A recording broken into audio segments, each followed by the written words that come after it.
Bismillahirrahmanirrahim. Assalamu alaikum. I am Farhan, psychologist as well as the trainer. Welcome you everyone in the Learners Academy.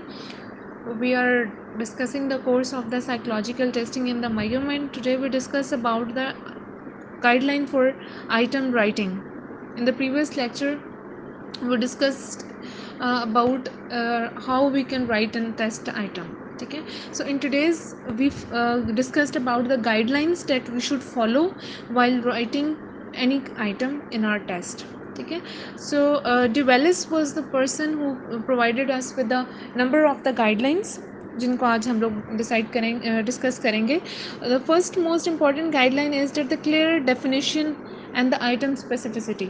Like जो भी statement जो भी item आप mention कर रहे हैं अपने स्केल में, it must be specific, it must be clear. ठीक है, वो स्टेटमेंट ईजिली सबके लिए समझ आने वाली होनी चाहिए. ठीक है. Second guideline is appropriate level of reading difficulty, कि बहुत ज़्यादा मुश्किल आपने वर्ड्स नहीं यूज़ करने अपने आइटम में कि लोगों के लिए समझना मुश्किल हो जाए. ठीक है. फिर उसके बाद है reasonable length of the items, के आइटम्स की लेंथ बहुत बड़ी नहीं होनी चाहिए, बिल्कुल रीज़नेबल होनी चाहिए, ना बहुत ज़्यादा शॉर्ट हो ना बहुत ही ज़्यादा लेंथी हो कि लोग हेजिटेट करें आपके उस आइटम को रीड करने में. ठीक है. Avoid double barrelled items. अब डबल बैरल्ड आइटम्स कौन से होते हैं? जिसमें आप दो डिफरेंट स्टेटमेंट्स को इन अ सेम आइटम आप कवर करते हैं. You can take the example like if you are saying if the item of any test is I am poor. Okay, you can say whenever I found a poor people, I help them because I like to help humanity, and I follow my leader who is also doing work for the social services. Now अब इस statement को अगर आप देखें तो इसमें दो different statements को आप कंबाइन करके एक टेस्ट आइटम बना रहे हैं. तो इस तरह के आइटम्स को डबल बैरल्ड आइटम कहते हैं, जिसको अवॉइड करना चाहिए to include in your test. ठीक है. फिर उसके बाद आते हैं modelling of the negatively and the positively worded items. Like आपके टेस्ट में जो टेस्ट आइटम्स हैं उनको टोटली नेगेटिव नहीं होना चाहिए और टोटली पॉजिटिव भी नहीं होना चाहिए. आपने उनको मॉडल इस तरह से करना है, ठीक है, कि ये ना हो कि आप कोई भी टेस्ट आपने बनाया और उसमें सारे आइटम्स नेगेटिवली वर्डेड हों, like I hate lawyers, I don't like them, this and that. आप उसको थोड़ा सा पॉजिटिव स्टेटमेंट्स भी आप उसमें ऐड करें ताकि लोगों के ट्रू रिस्पॉन्सेज आप तक पहुंच सकें. ठीक है. आइटम राइटिंग की जो हम लोगों ने बात की देर, हम लोगों ने टेस्ट कंस्ट्रक्शन में भी खैर उन सारे स्टेप्स को फॉलो किया. तो ये जो मैंने आपको पहले बताएंगे ये मेन गाइडलाइंस है जिनको फॉलो करना ज़रूरी है to have a good test. ठीक है. और to construct a good test. ठीक है.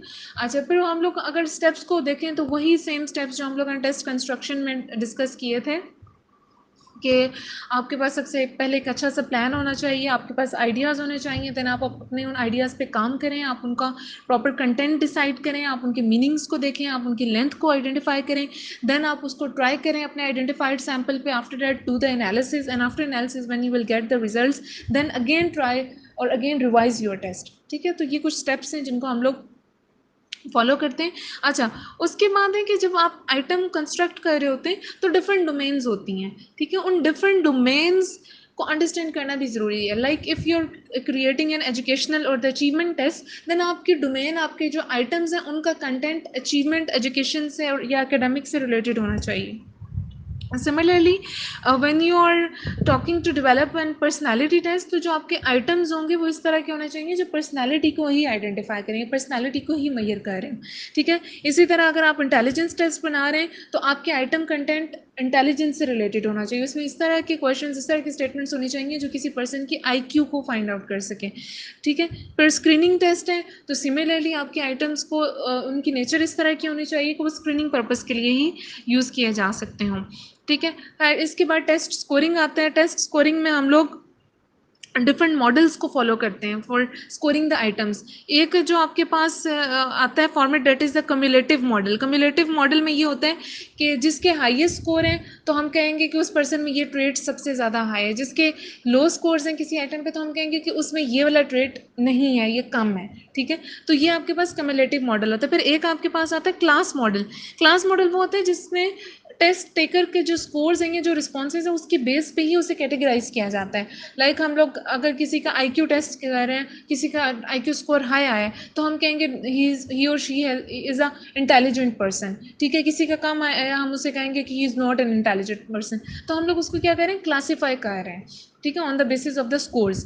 और इसके अलावा एक और जो फॉर्मेट है जिसको for scoring of the test use किया जाता है, जिसको हम लोग आईपेसेटिव स्कोरिंग कहते हैं. Ipsative scoring is the kind of the scoring जिसमें जो टेस्ट स्कोर्स हैं उनको कंपेयर किया जाता है स्केल के साथ. ठीक है, लाइक आपका एक टेस्ट है जिसमें 3 डिफरेंट स्केल्स हैं. आप इसमें एग्जांपल ले लें, एकेडमिक मोटिवेशन स्केल आप यूज़ कर रहे हैं, उसमें एक सब स्केल जो है that is for the intrinsic motivation, second one is for the extrinsic, and third one is for the another kind of motivation. ठीक है, तो अब जो इंट्रिंसिक मोटिवेशन पे जो आपका रिस्पोंडेंट है उसके जो स्कोर आएंगे, तो हम कहेंगे कि इसमें इंट्रिंसिक मोटिवेशन हाई है. ठीक है, सिमिलरली अगर उसकी जो एक्सट्रिंसिक मोटिवेशन पे जो स्कोर है, हम लोग उसको उसके अकॉर्डिंग उससे कंपेयर करके हम बता रहे होंगे कि ये पर्सन इस तरह से हम लोगों ने इसको असाइन करना है. ठीक है, तो दिस इज द एब्स्ट्रैक्टिव स्कोरिंग. अच्छा, फिर उसके बाद while constructing the test or while creating or writing the items, there are some of the precautions that you must follow. जो guidelines बताई हैं वही guidelines उन्हीं के according precautions की हैं कि आपका टेस्ट बहुत ज़्यादा लेंथी नहीं होना चाहिए, आपका टेस्ट बहुत ज़्यादा उसमें नेगेटिव वर्डिंग नहीं होनी चाहिए, आपकी जो स्टेटमेंट्स हैं वो क्लियर होनी चाहिए. ठीक है, उनको इस तरह का नहीं होना चाहिए कि जो जनरल पॉपुलेशन है वो उसको अंडरस्टैंड ना कर सके. ठीक है, so these are the some of the precautions that are necessary to be followed by any of the test constructor to construct a good test. So this is all from today's lecture. Hope it is clear to you. Thank you.